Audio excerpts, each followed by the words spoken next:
France அரசு தனது குடிமக்களின் வசதிக்காக அறிமுகப்படுத்திய டிஜிட்டல் அடையாள அட்டை திட்டம் எதிர்பார்த்த வெற்றியை தராமல் பல்வேறு தொழில்நுட்ப மற்றும் நிர்வாக சிக்கல்களில் சிக்கியுள்ளது. நிர்வாக நெறிமுறைகளை எளிதாக்கும் நோக்கில் கொண்டுவரப்பட்ட இந்த திட்டம் தற்போது பலருக்கு பெரும் தலைவலியாக மாறியுள்ளது.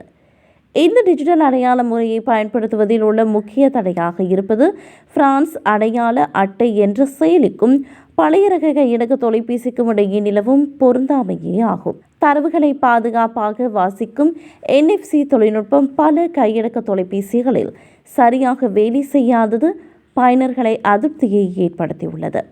பாதுகாப்பு காரணங்களுக்காக இந்த செயலியில் அடையாள அட்டை இணைக்கும் முறை மிகவும் கடினமாக்கப்பட்டுள்ளது.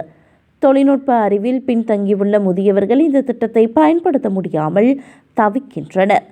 நிர்வாக ரீதியாக பல அரசு அலுவலகங்கள் மற்றும் தனியார் நிறுவனங்கள் இன்னும் இந்த டிஜிட்டல் அடையாள அட்டையை முழுமையாக அங்கீகரிக்கவில்லை. காகித வடிவிலான அட்டையை கேட்பதையே பல அதிகாரிகள் வழக்கமாக கொண்டுள்ளனர். சைபர் பாதுகாப்பு நிபுணர்கள் இத்தகைய டிஜிட்டல் முறைகளில் உள்ள தரவு கசிவு அபாயங்கள் குறித்து தொடர்ந்து எச்சரித்து வருகின்றனர். ஒரே செயலியில் அனைத்து தனிப்பட்ட விவரங்களும் இருப்பதால் ஹேக்கர்கள் ஊடுருவினால் அது பெரும் பாதிப்பை ஏற்படுத்தும் என்ற அச்சம் மக்களிடையே நிலவுகிறது. இந்த தடைகளை தகர்க்க பிரான்ஸ் அரசு புதிய மென்பொருள் மேம்பாடுகளை செய்து வருகிறது. எதிர்வரும் மாதங்களில் இந்த திட்டத்தை மேலும் எளிமையாக்க திட்டமிடப்பட்டுள்ளது.